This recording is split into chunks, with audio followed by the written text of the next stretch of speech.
Nathalie Colin-Toki. Est-ce qu'on peut parler un petit peu de sport, monsieur?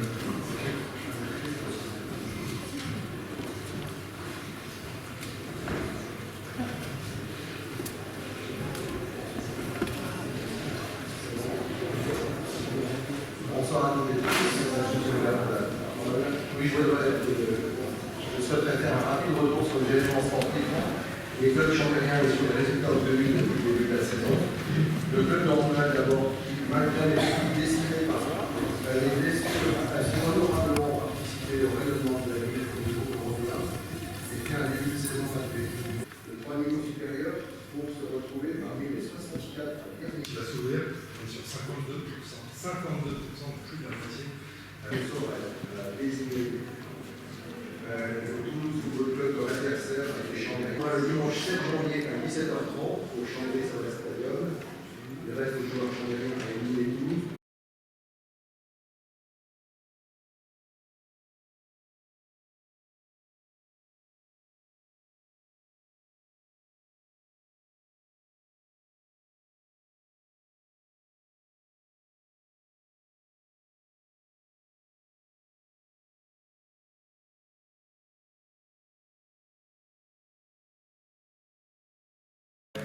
Vous les mettez pour faire savoir aux élus ce qui se passe. Avant de partir.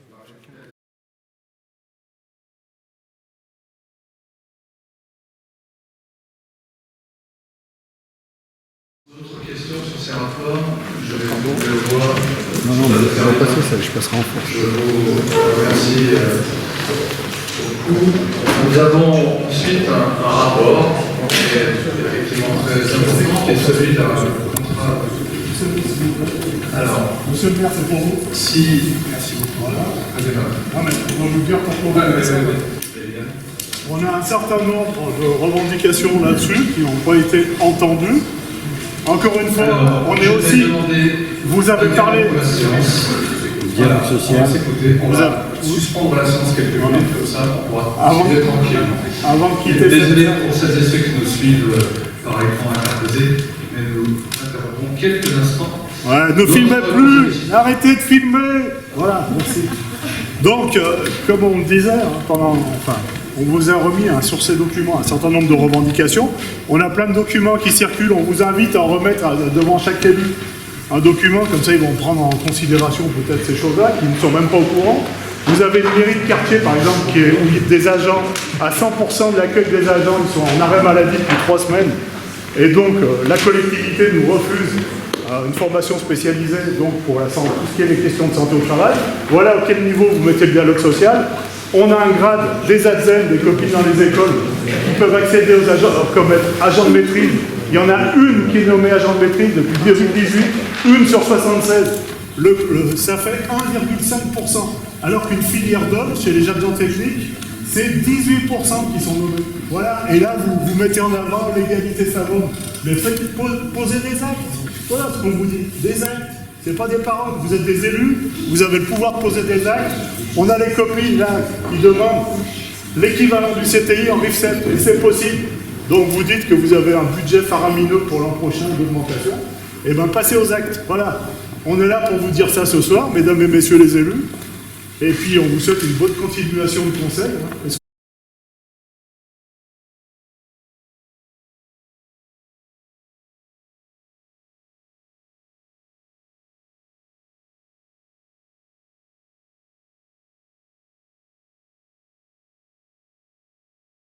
Qui décidons. Voilà, mais c'est pas vous qui décidez, c'est nous qui décidons. Vous avez écouté, vous m'écoutez. Non, mais je vous réponds tout de suite. Chacun sa Allez-y. position sur le dialogue social. Allez-y. Voilà, donc on a des instances qui se réunissent pour, après vous êtes tout à fait en droit de venir ici. Juste Voilà. pour dire quelque chose, qu'il y a un certain nombre de contre-vérités qui, Alors c'est quoi à force de les dire, on ne pourrait pas qu'elles vont devenir vraies. Sur la situation de la mairie de quartier de Haut-Chambéry, déjà je voyais un petit panneau, 100% des personnes qui installent en arrêt maladie, c'est faux. Il y a un service au 3e étage. Personnel d'accueil. Monsieur Bouvet, vous avez écouté, vous m'écoutez? Non. Il y a un service au 3e étage qui est encore au travail. D'ailleurs, c'est le service santé Je me sens de la bien, mairie, ouais. qui est dans le même bâtiment. Voilà, il n'y a pas de problème. Ensuite, sur la question de la convocation, parce qu'il a quand même été dit qu'on ne prenait pas en considération la santé des agents, c'est assez grave comme accusation.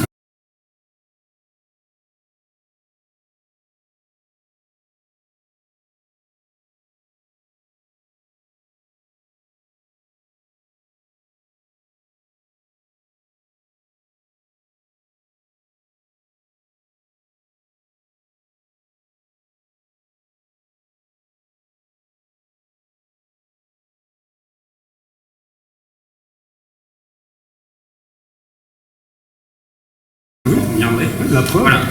On nous accuse d'illégalité dans une non-convocation d'un F3SCT d'urgence. C'est un peu technique, attention. C'est le président de la F3SCT qui décide du caractère d'urgence ou non. Pourquoi est-ce qu'on n'a pas retenu le caractère d'urgence? Tout simplement parce qu'on a un courrier de la chef de service de la médecine de prévention, mais de la médecine préventive, pardon, du CDG 73, qui atteste qu'il n'y a aucun risque pour revenir dans les locaux. On a rencontré à sa demande le syndicat CGT pour en discuter, M. Durand était là. On a essayé de convenir du fait que quand la médecine du travail disait que quelque chose n'était pas dangereux, c'est qu'il n'y avait pas de danger. Je ne suis pas médecin, je ne crois pas que vous ne le soyez non plus. La médecine du travail a rendu un avis suite à des mesures expertisées par un expert toxicologique qui a dit qu'il n'y avait pas de danger pour revenir dans les locaux. Donc après, nous, on se base sur des faits et sur des réalités. Voilà, donc il y a eu aussi un suivi qui a été fait auprès des agents, puisqu'effectivement, le fait que leur bâtiment est brûlé peut être cause de traumatisme, et ça, on l'a très bien reconnu. Donc il y a eu un accompagnement psychologique collectif et individuel avec les agents, plusieurs visites sur site avec la médecine du travail, le service santé et sécurité au travail, des représentants des... Aucune transparence sur les analyses, vous dites des pas. tests. Aucune transparence. Les analyses on vous les a demandé. transmises à un médecin. On vous les a demandé. Voilà. Donnez-les. Si vous Soyez transparent. mieux vous proposer de prononcer Soyez au un fond médecin de transparence. toxicologique, c'est votre droit. Soyez au fond de la transparence, quoi. Donnez les analyses.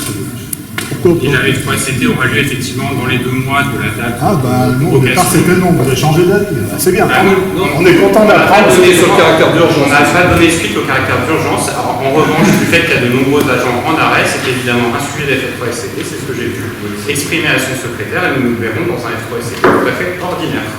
Voilà, en janvier. Il n'y avait pas que ce question. Puisqu'on a la chance que les instances de la mairie se réunissent assez souvent pour qu'en fait, il n'y ait même pas besoin de déclencher le délai de 2 mois.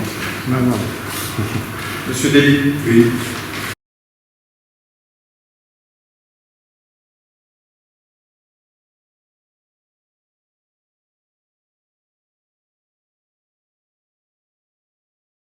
Pour finir avec le quartier de Haute-Chambéry, je travaille. Je pense qu'aucun élu ici ne viendrait travailler avec l'auteur qui réside là-dedans. Voilà. Donc, il y a À l'intérieur. Non, non, monsieur Novocourt, vous pouvez nous passer tous les détails que vous voulez. Vous nous demandez à l'équipe d'entretien de ne pas passer l'aspirateur parce qu'il y a des particules encore dans la moquette. Donc il y a une odeur qui est prégnante avec qui travaille. On ne peut pas y rester au bout d'une heure, on a des vêtements qui sentent. C'est des gens qui sont sortis. Aucun élu ne travaillerait là-bas. C'est la question que vous posez, allez travailler là-bas. Il y a des agents qui travaillent, monsieur Dely. Non, non, non, vous ne pouvez pas demander aux agents de faire ça, c'est tout. Oui, au troisième. Ils travaillent, Je sais aussi, il y a des Voilà. gens qui viennent remplacer. Alors pour finir avec ça, Pas de problème. c'était une aparté, s'il vous plaît, c'est une aparté qui travaille au sport, c'est pas la peine de mettre des agents. Voilà, il suffit d'arracher une roquette, personne ne veut le faire. Pourquoi? Alors c'était prévu de mettre du bidon et d'arracher cette roquette. Ça suffirait. Non mais arrêtez de rigoler, ça fait pareil, moi. Parce que j'y travaille. On ne peut pas y rentrer dedans. Ça sent mauvais. Vous mettez des agents qui ne disent rien parce que ce sont des facteurs. Ah, c'est ce que, sur le courrier, faites attention à ce que vous dites, on peut vous mettre en diffamation. Non, merci. Hein. Moi, je suis là pour discuter. Je ne veux plus discuter avec votre directeur général des services et votre élu. Voilà. Petite réforme. On aura, début 2024, un débat d'orientation budgétaire.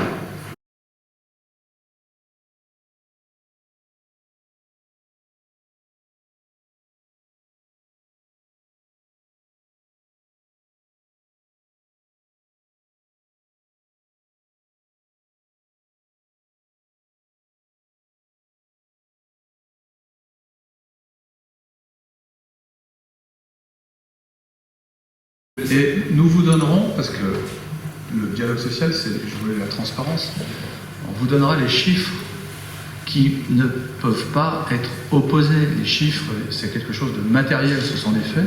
On vous les donnera à vous, on doit les donner au conseil municipal, on doit les donner aux chambériens, car je ne peux pas, effectivement, laisser passer sous silence sur le fait que les collectivités territoriales n'ont pas les mêmes contraintes, toutes les mêmes contraintes.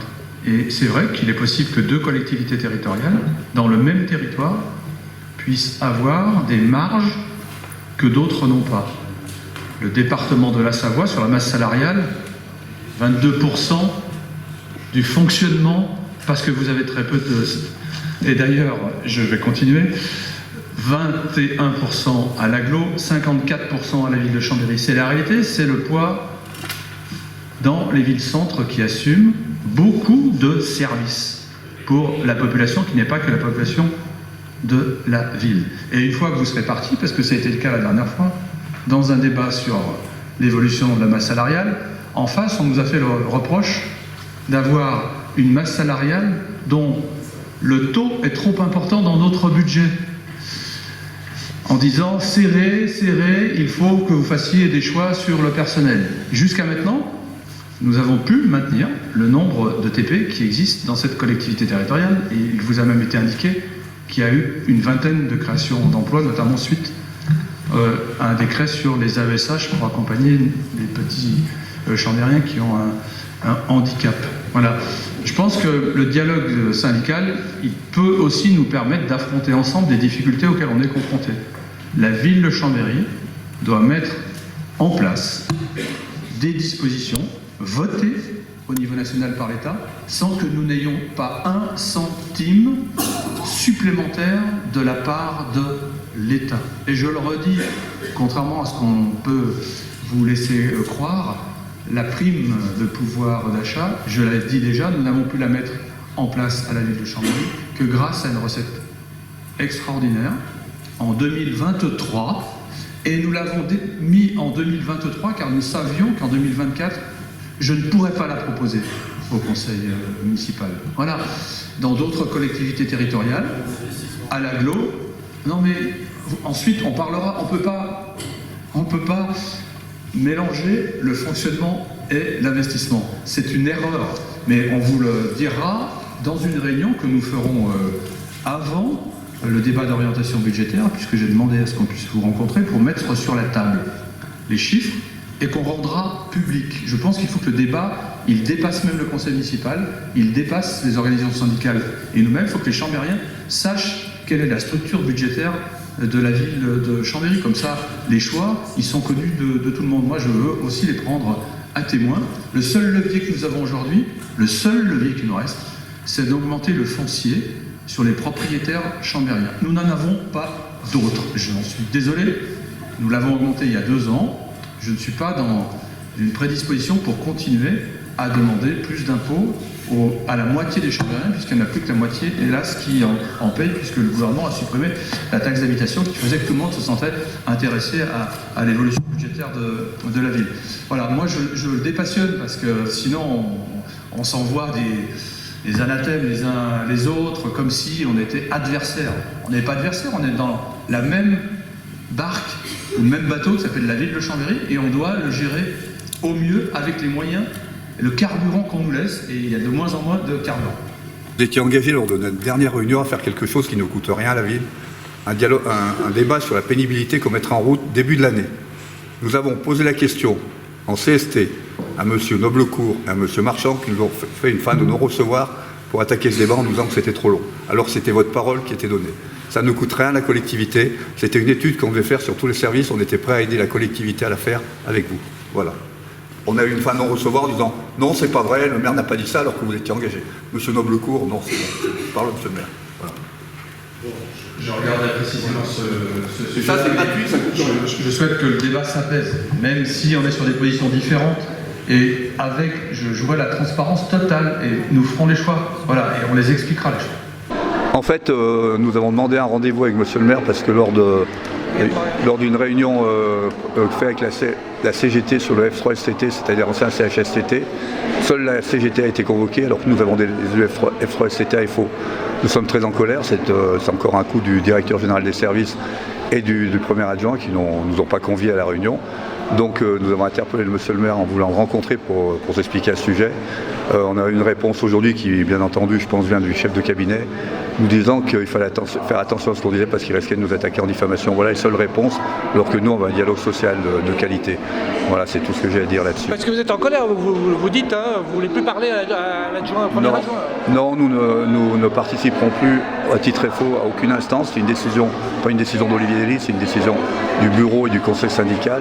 Vu comme nous sommes bafoués, il y a une explication à ça. Le directeur général des services, dans un précédent mandat sur Marseille, a eu une altercation avec un délégué FO, il nous l'a fait payer aujourd'hui. Voilà. Donc nous avons décidé de ne pas participer à aucune instance tant que nous n'aurons pas rencontré le maire pour éclaircir le sujet.